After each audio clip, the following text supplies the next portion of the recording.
வணக்கம். தமிழ் தகுதி தேர்விற்கு தயாராகி கொண்டிருக்கும் ஆசிரியர்களுக்கான பதிவு இது. இன்றைக்கு நம்ம பார்க்க போகிற பாடம் 10ஆம் வகுப்புமா தமிழ் இயல் 1 நம்ம பார்க்க போகிறோம். இப்போவும் சொல்கிறோம், நாங்கள் கொடுக்குற வினாவிடை குறிப்புகளை நீங்கள் படித்தாலே போதும், பார்த்தாலே போதும், கண்டிப்பாக தேர்வில் வெற்றி பெறலாம். அப்படிப்பட்ட வினாவிடை குறிப்புகளை தான் நம்ம இன்றளவும் பதிவு பண்ணிக்கிட்டு இருக்கோங்க. இன்றைக்கு நம்ம பார்க்க போகிறது 10ஆம் வகுப்பு தரம். இது யூஜிடிஆர்பி பிஜிடிஆர்பி எழுதக்கூடிய ஆசிரியர்களுக்கான எலிஜிபிலிட்டி தேர்வுக்கு 20 மதிப்பெண்கள் பெற்று தேர்ச்சி பெறக்கூடிய அளவில் படிக்கக்கூடிய ஆசிரியர்களுக்கும் மற்றும் டெட் தேர்வு எழுதக்கூடிய தமிழ் தகுதி தேர்வு டெட் தேர்வு எழுதக்கூடிய ஆசிரியர்களுக்கும் பொருத்தமானவையாக அமையும் இந்த பதிவுகள். பாருங்கள், இயல் 1 அன்னை மொழியே முதல் பாடம் செய்யுள்ள நம்ம பார்க்குறோம். ஒரு லைன் விடாமல் நம்ம எடுத்துருக்கோங்க. நம்ம சேனலை சப்ஸ்கிரைப் பண்ணிக்கங்க டீச்சர்ஸ், ஷேர் பண்ணுங்கள், லைக்ஸ் கொடுங்க. மற்றைய பதிவுகள் எல்லாமே தேர்வு நோக்கில் உங்களுக்கானதாக, உங்கள் வெற்றிக்கு வழிகாட்டுதலாக அமையும். சரிங்களா? பாவலரேறு பெருஞ்சித்திரனார் எழுதியிருக்காருங்க. முதல் பாடம் அன்னை மொழியே அப்படிங்கிற தலைப்பில் எழுதியிருக்காரு. தமிழ் தாயினுடைய சிறப்புகளை அழகாக எப்படி கொடுத்துருக்காருன்னா, கனிச்சாறு அப்படிங்கிற தொகுப்பிலிருந்து 2 தலைப்புகளில் கொடுத்துருக்காரு. தமிழ்தாய் வாழ்த்து, முத்துற்றோம் யாண்டும் அப்படிங்கிற தலைப்புகளில் பாடமாக இடம்பெற்றுள்ளன. அதில் முதல் கேள்வி பாருங்கள், தமிழ்தாய் சின்ன குழந்தையின் சிரிப்புமானவள். இது நுழையும் முன் அப்படிங்கிறதுல பாடப்பகுதியில் இருக்குது. கவிதை பேழையில் நுழையும் முன் அதையும் நம்ம படிக்கணும். அதில் முக்கியமான வினாவிடை குறிப்புகள் அதில் இருந்து கண்டிப்பாக கேட்பாங்க. தமிழ்தாய் சின்ன குழந்தையின் சிரிப்புமானவள், பழுத்த நரையின் பட்டறிவுமானவள், வானத்திற்கும் வையத்திற்கும் இடைப்பட்ட யாவற்றையும் கவிதையாக கொண்டவள், தமிழ்தாயை கற்றால் கல் போன்ற மனத்தையும் கற்கண்டாக மாற்றுபவள், அறிவை பெருக்குபவள், அன்பை வயப்படுத்துபவள், செப்புதற்கரிய சொல்லுதற்கரிய அவள் பெருமையை போற்றுவோம் என்று தமிழ் அன்னையை வாழ்த்துபவர் பாவலரேறு பெருஞ்சித்திரனார். சரிங்களா? அடுத்து 2வது கேள்வி, அன்னை மொழியே அழகார்ந்த செந்தமிழே, முன்னைக்கும் முன்னை முகிழ்த்த நறுங்கனியே. அன்னை மொழியே அழகு நிறைந்த செந்தமிழே, பழமைக்கும் பழமையாய், முன்னைக்கும் முன்னை அப்படின்னா பழமைக்கும் பழமையாய் தோன்றிய நறுங்கனி. இந்த கடல் கொண்ட குமரி கண்டத்தில் நாட்டிடையில் மன்னி அரசிருந்த மண்ணுலக பேரரசு, நின்று நிலைத்த, மன்னி அப்படின்னா நின்று நிலைத்த, அரசாண்ட மண்ணுலக பேரரசே, பாண்டிய மன்னனின் பாருங்க தமிழ் அன்னையை வாழ்த்தியவர், மன்னி அரசிருந்த மண்ணுலக பேரரசே என்று தமிழ் அன்னையை வாழ்த்தியவர் பாவலரேறு பெருஞ்சித்திரனார். இந்த வரிகளை கொடுத்து வினாக்கள் கேட்கலாம். இல்லை பாடல் வரிகளை கொடுத்து அன்னை மொழியே அழகார்ந்த செந்தமிழே என்று தமிழை பெருமைப்படுத்துபவர், தமிழை சிறப்பித்து பாடியவர் அப்படிங்கிற மாதிரியெல்லாம் கேட்கலாம். சரிங்களா? அடுத்து 3வது கேள்வி, தென்னன் மகளே. தென்னன் அப்படின்னா பாண்டிய மன்னன். தென்னன் மகளே, திருக்குறளின் மாண்புகளை, தமிழ் தாயை பாண்டிய மன்னனின் மகளாக சொல்லியிருக்காங்க. திருக்குறளின் மாண்புகளே, இன்னரும் பாப்பத்தே, பாப்பத்து 8 தொகை 10 பாடல்கள், எண் தொகையே 8 தொகை நூலை, நற்கணக்கே நல்ல 14 கீழ்கணக்கு நூலாகிய தமிழ், மண்ணும் சிலம்பே மணிமேகலை வடிவே, சிலம்பு மணிமேகலை என்ற இரட்டை காப்பியமாகவும், முன்னும் நினைவால் முடிதால வாழ்த்துவமே. எவ்வளோ அழகாக சொல்லியிருக்கார் பாருங்க. இந்த மாதிரி திருக்குறளால் மேன்மையான பெருமைக்குரியவளே, பாண்டிய மன்னனின் மகளே, 8 தொகையே, இனிய 10 பாட்டே, 14 கீழ்கணக்கு நூலே, நிலைத்த சிலப்பதிகாரமே, அழகான மணிமேகலையே, பொங்கியலும் நினைவுகளால் தலைவணங்கி வாழ்த்துகிறேன் என்று பாராட்டியவர் பாவலரேறு பெருஞ்சித்திரனார். இது ஏதாவது ஒரு வரிகள் கொடுத்து கூட கொஸ்டின் கேட்கலாம். சரிங்களா? அடுத்து 4வது கேள்வி, செந்தமிழே உள்ளுயிரே, செப்பரிய நின்பெருமை என் தமிழ்னா எவ்வாறு எடுத்தே உரைக்கும், முந்தை தனிப்புகளும் முகிழ்த்த இலக்கியமும் விந்தை நெடுநிலைப்பும் வேறார் புகழுரையும் என்று தமிழ் அன்னையை வாழ்த்தியவர். அதாவது செழுமை மிக்க தமிழே, எமக்கு உயிரானவளே, சொல்லுதற்கரிய நின் பெருமையை என் தமிழ்நாவுக்கு எப்படித்தான் விரித்து உரைப்போம், பழம் பெருமையால் தனக்கென தனிச்சிறப்பை பெற்றவளே, இலக்கியம் வளம் கொண்டவளே, வியக்கத்தக உன்னுடைய நீண்ட நிலைத்த தன்மையை வேற்று மொழியார் உன்னை பற்றி உரைத்த புகழுரையும் எமக்குள் உன்மேல் பற்றுணர்வை ஏற்படுத்துகின்றன அப்படின்னு பாராட்டுறவர் பாவலரேறு பெருஞ்சித்திரனார். அடுத்து, உந்தி உணர்வெழுப்ப உள்ள கனல் மூல செந்தாமரை தேனை குடித்து சிறகார்ந்த அத்தும்பி, தும்பின்னா வண்டுன்னு அர்த்தம். சரிங்களா? செந்தாமரை தேனை குடித்து சிறகசைத்து பாடும் இந்த பாட்டு, அதுபோன்று நாங்கள் உன்னை சுவைத்து உள்ளத்தில் கனல் மூண்டு உன் பெருமையை எங்கும் முழங்குகின்றோம் அப்படின்னு சொன்னவர் பாவலரேறு பெருஞ்சித்திரனார். முந்துற்றோம் யாண்டும் முழங்க தனித்தமிழே என்று பாடியவர். முந்துற்றோம் யாண்டும் அப்படின்னா தமிழ் மொழியோட பெருமையை உலகெங்கும் முழங்குவதில் நாம் தான் முதலில் நிற்போம் அப்படின்னு பெருமையாக சொல்கிறவர் யாருன்னா பாவலரேறு பெருஞ்சித்திரனார். முந்துன்றோம் யாண்டும் பொருள் கோருக, இந்த மாதிரி கேட்கலாம். தமிழ் மொழியின் பெருமையை உலகெங்கும் முழங்குவதில் முந்துன்றோம் யாண்டும், நாங்கள் முதலில் யாண்டும், நாம் தான் முதலில் நிற்போம் அப்படின்னு சொல்கிறாரு பாவலரேறு பெருஞ்சித்திரனார். சரிங்களா?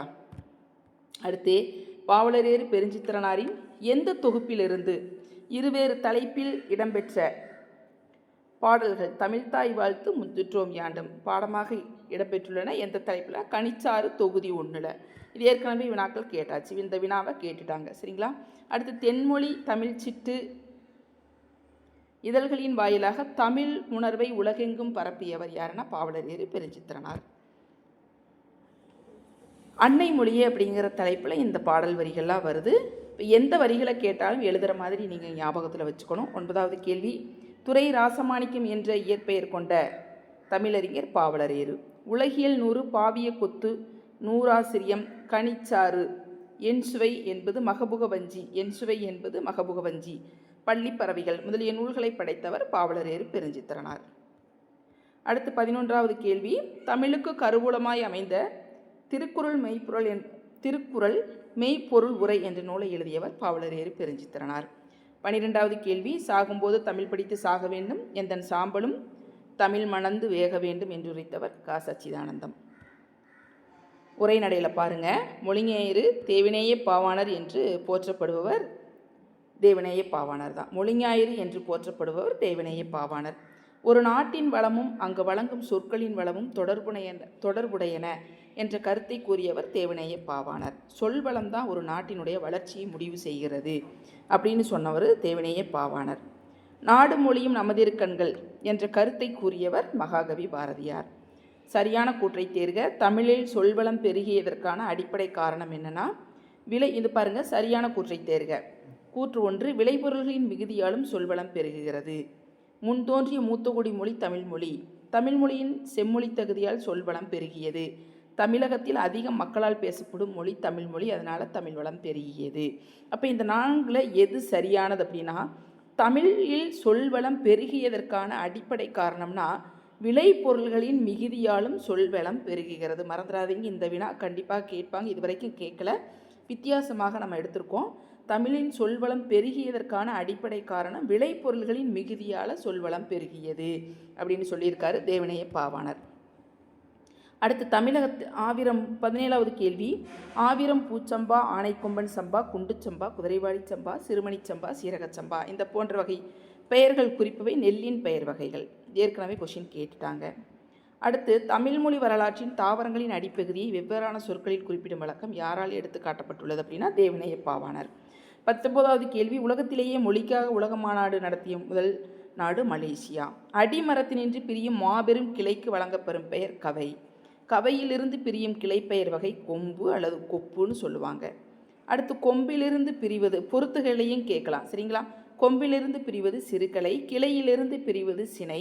24வது கேள்வி, சினையிலிருந்து பிரிவது போத்து. 25 போத்திலிருந்து பிரிவது குச்சி. 26 குச்சியிலிருந்து பிரிவது இணுக்கு. சரிங்களா? வரிசைப்படுத்தி எழுதிக்கங்க. இப்போ எப்படி கொஷின் கேட்பாங்க அப்படின்னா, வரிசைப்படுத்துக அப்படிங்கிறதுல சிறு கிளை, சினை, போத்து இந்த மாதிரி கேட்கலாம். அதை கொம்பிலிருந்து பிரிவது, கிளையிலிருந்து பிரிவது, சினையிலிருந்து பிரிவது, போத்திலிருந்து பிரிவது, குச்சியிலிருந்து பிரிவது, சினை உறுப்புன்னு சொல்லுவாங்க இல்லையா? அடுத்து 27வது கேள்வி, ஒரு தாவரத்தின் அடிப்பகுதியை குறிப்பதற்கான சொற்கள் பாருங்கள். தவறானவற்றை தேர்க. நெல் கேழ்வரவோட அடிப்பகுதியை தாள்னு சொல்லுவாங்க. கீரை, வாழை முதலியவற்றினுடைய அடிப்பகுதியை தண்டுன்னு சொல்லுவாங்க. நெட்டி, மிளகாய் செடி முதலியவற்றின் அடிப்பகுதியை கோல்னு சொல்லுவாங்க. அடுத்து புளி, வேம்பு முதலியவற்றின் அடிப்பகுதியை என்னென்னு சொல்லுவாங்கன்னா அடின்னு தான் சொல்லுவாங்க. சரிங்களா? கிளைன்னு சொல்ல மாட்டாங்க. அடுத்து இலைப்பெயர் வகை. தவறானவற்றை தேர்க. இதில் அனைத்தும் சரின்னு கொடுத்துருக்கோம். புளி, வேம்பு இலைப்பெயர் இலைன்னு தான் சொல்லுவாங்க. புளியம் இலை, வேம்பிலை, வேப்பிலை. நெல் புல் இலைப்பெயர் தாள்னு சொல்லுவாங்க. சோளம் கரும்பு இலைப்பெயர் தோகைன்னு சொல்லுவாங்க. தென்னை பனையோடது ஓலைன்னு சொல்லுவாங்க. சரிங்களா? 29வது கேள்வி, காய்ந்த தாள் தோகை வகையை குறிப்பது. காய்ந்த தாள் தோகை என்ன சொல்லுவாங்கன்னா சண்டுன்னு சொல்லுவாங்க. காய்ந்த இலையை குறிப்பது சருகுன்னு சொல்லுவாங்க. 31வது கேள்வி, காய் கனிகள் குலைப்பெயர் வகை பார்க்கலாம் பாருங்க. அவரை துவரை கொத்துன்னு சொல்லுவாங்க. கொடி முந்தரி திராட்சை குலைன்னு சொல்லுவாங்க. வாழை தாருன்னு சொல்லுவாங்க. தொகுதி குலைப்பெயர் வகை. கேழ்வரக கதிர்னு சொல்லுவாங்க. அடுத்து பழத்தோலின் வகை பாருங்கள். மிக மெல்லிய பழத்தோல் வகையை எவ்வாறு அழைக்கிறோம் அப்படின்னா தொலின்னு சொல்லுவோம். 33வது கேள்வி, பழத்தோலின் மேற்பகுதி திண்ணமாக இருந்தால் அதை எவ்வாறு அழைப்போம் அப்படின்னா தோல்னு அழைப்போம். அடுத்து பழத்தோலின் மேல்பகுதி வன்மையாக இருந்தால், ரொம்ப கடுமையாக இருந்தால் அதை எவ்வாறு அழைப்போம்னா ஓடுன்னு அழைப்போம். கெட்டியாக இருந்துச்சுன்னா. முழு சுரைக்காயின் ஓட்டை எவ்வாறு அழைப்போம்னா குடுக்கை, சுரை குடுக்கைன்னு சொல்லுவோம் இல்லைங்களா. தேங்காய் 36வது கேள்வி, தேங்காய் நெச்சியின் மேற்பகுதியை எவ்வாறு அழைப்போம்னா மட்டைன்னு அழைப்போம். தேங்காயோட மேற்பகுதி மட்டை. அடுத்து மணிப்பெயர் வகை தானியங்களை எப்படி அழைப்பார்கள்? 37வது கேள்வி, நெல் புல் கம்பு முதலிய தானியங்களை குறிக்கும் சொல் கூளம்னு சொல்லுவோம். நெல் கூளம், புல் கூளம், இந்த மாதிரி சொல்லுவாங்க தானியங்கள். அவரை உளுந்து மணிகளை எவ்வாறு அழைக்கிறோம் அப்படின்னா பயறுன்னு அழைப்போம். வேர்க்கடலை கொண்டைக்கடலை மணிகளை எவ்வாறு அழைப்பார்கள்னா கடலைன்னு அழைப்பாங்க.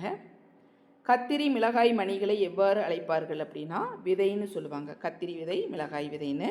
புளி, காஞ்சிரை, நச்சு மரம் முதலிய மணிகளை எவ்வாறு அழைப்பார்கள் அப்படின்னா கால்னு அழைப்பாங்க. ரொம்ப முக்கியம், பார்த்துக்கங்க.